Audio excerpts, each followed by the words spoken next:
দেশের শীর্ষ আদালতে আবার পিছিয়ে গেল ডিএ মামলার শুনানি। সোমবার সুপ্রিম কোর্টের বিচারপতি সঞ্জয় করল এবং বিচারপতি পিকে মিশ্রের বেঞ্চে সোমবার এই মামলাটি উঠেছিল। রাজ্যের আইনজীবী অভিষেক মনু সিংভি আদালতে জানান, একে তো হাইকোর্ট বা ট্রাইব্যুনাল কেউই টাকার অঙ্ক নির্দিষ্ট করে দেয়নি, তার উপর অনেক টাকার ব্যাপার।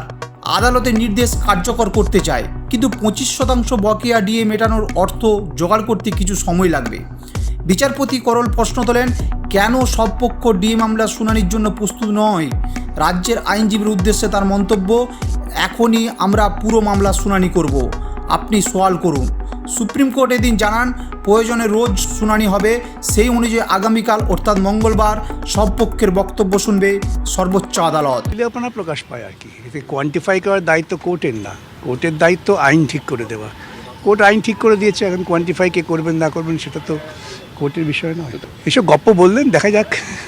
আসলে ওরা মামলাটা শুনানি করতে চাইছিলেন না, এখন মূল মামলা শুনানি করাটাই আমাদেরও কাম্য ছিল। শুনানি হবে, সেটাই ভালো, চূড়ান্ত সিদ্ধান্ত হয়ে যাবে।